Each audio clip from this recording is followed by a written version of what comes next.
Hey YouTubers, and welcome back to another Dragon Ball Super discussion video. Now, today I am joined by Dimzy from Dimzy's Domain. Dimzy, why don't you say hi, man? Hi, man.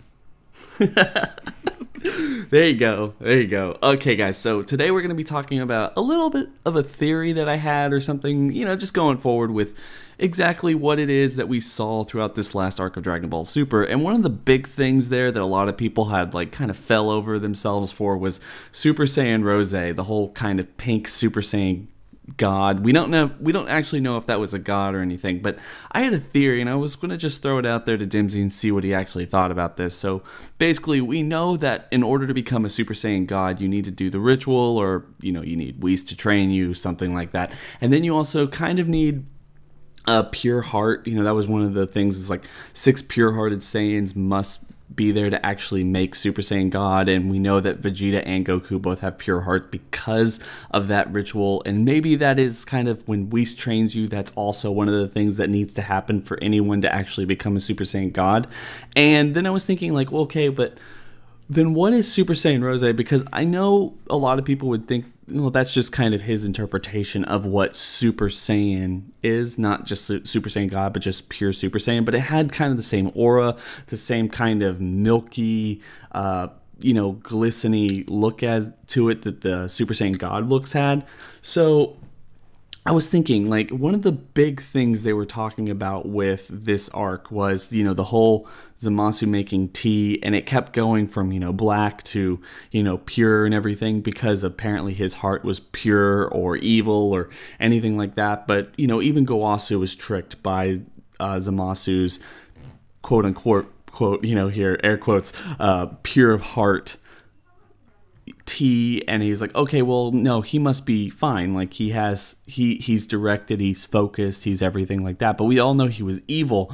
So what if the whole concept there is, you don't have to be good to be pure of heart, you just need to be focused, you need to know what you're doing is right, and you need to have a sense of accomplishment or worthiness or something to that. And what we saw from Goku Black was his interpretation, somewhat of a Super Saiyan demon, or a false Super Saiyan God, something a little bit more evil but also pure of heart in his own way. So Dimzy, what do you think of that, man? I think it's completely plausible in the sense of him being purely evil instead of being purely good. Like, you spoke about Gowasu doing the whole tea test, which is so stupid, but you know how he was alternating between all completely dark and proper tea colory, beige and tea color. So when he achieved that Super Saiyan Rose form, it could have been the tea was completely black. So you don't have to be purely good, purely whatever, so long as you're purely something. For example, in Dragon Ball, that filler arc where Mercenary Tao climbed Karin's tower and then he got the Dark Nimbus, although it was filler, but the point is you have to be pure evil, pure, have malice in your heart to ride that cloud, in contrast to the Flying Nimbus, which you have to be pure heart in terms of good. But the point is, I completely agree. I do think that this whole, as you dubbed it, Super Saiyan Demon, which sounds absolutely phenomenal, and it's also a massive contrast to Super Saiyan God. The opposite of God, usually what people say, is devil, demon, etc., something along the lines. So I completely think that this is plausible, and this could be a reason, and it should be a reason, and they should hire you to write this down in the law. I'm just saying, one of the things, they never really explained. That was one of the things that I kind of got. I think a lot of people, they don't explain anything. They never really explained what that transformation was. They never explained what Trunks' transformation was. It was just, oh, isn't this cool? It looks cool. So I mean, and that's fine for one way or another, but it leaves us to pick up the pieces. And personally, this is all I could really come up with. And, for one thing I was saying, they made a very clear point both ways to say that in order to become a Super Saiyan God, you need to be pure of heart. But in order to, but then they brought in this whole Zamasu's not necessarily pure of heart. And I think back in Dragon Ball, I might have been, it might have been Dragon Ball Z when Vegeta was explaining how he became a Super Saiyan.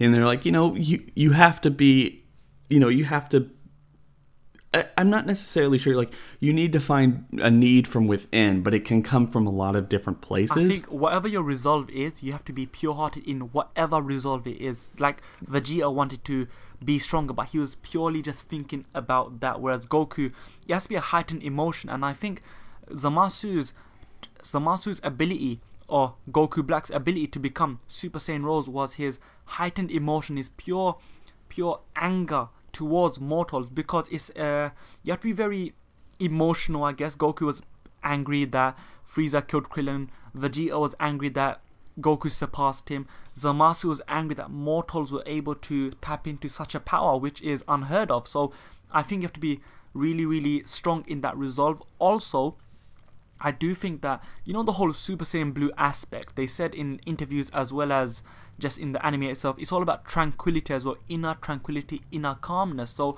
I think that Zamasu and his demeanor in general is very calm. He's very composed usually, because he's a man with a plan and he knows exactly what he's doing. Although this changes later on, as all villains become insane later on.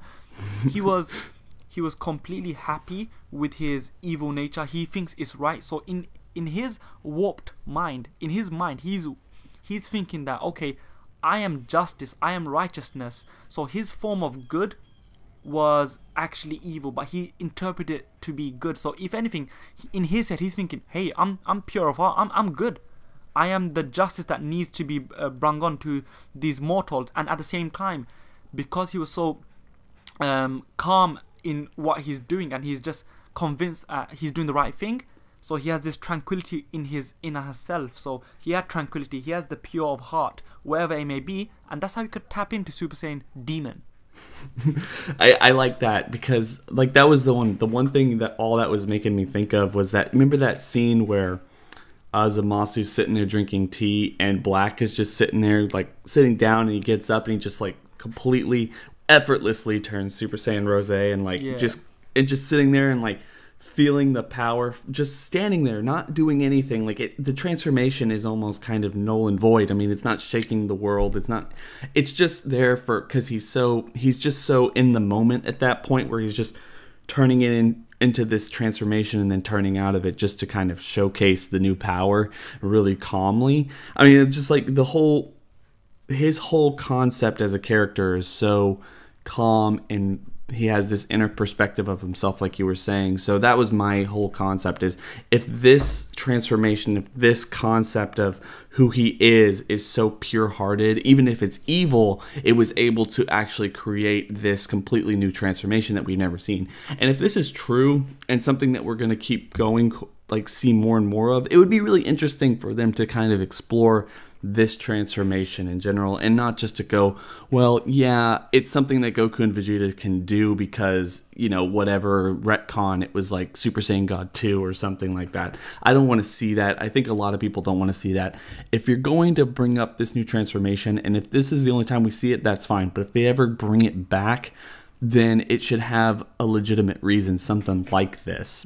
Yeah. You know, pure-hearted Saiyans of evil. You know, that's one thing that Universe 7 had, and now we're going into Universe 6. We're probably going to see those Saiyans.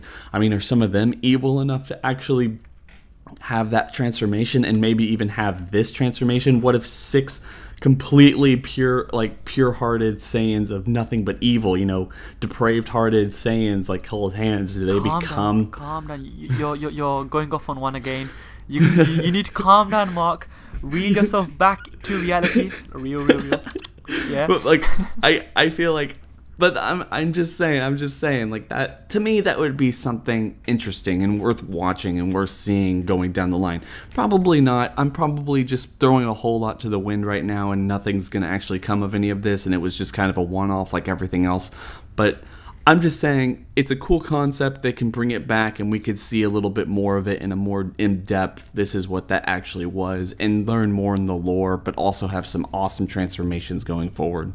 Yeah, I agree. And the final point I would say regarding Zamasu and Super Saiyan Rose is the fact that he is essentially the god of contradiction, because of the fact that he was using Goku's body to achieve such a power, but at the same time he despised everything about Goku being able to achieve the power. So maybe him having such a warped mindset allowed him to tap into not only all of his power as a Kaioshin or an apprentice Kaioshin, as well as all of Goku's power as a Saiyan, and then he was able to combine it, and that's how we got maybe a Super Saiyan Rose. It's like a poisoned or a dark version, a devil version, as you said, a demon version of Super Saiyan. But yeah, I think that Zamasu is a messed up character, and he was an excellent character for that very reason.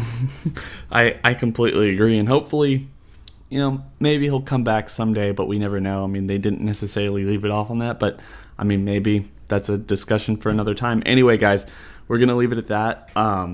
If you liked what we had to say, please make sure to leave your comments in the comment section below. Please make sure to go check out Dimzy. Make some really awesome content. Stuff that you don't necessarily see and stuff that you don't really hear, some really niche stuff that no one else is really talking about. So please make sure to go check that out. And don't forget to rate, comment, and subscribe to me and to Dimzy. And we're going to catch you on the next discussion. Bye. Bye.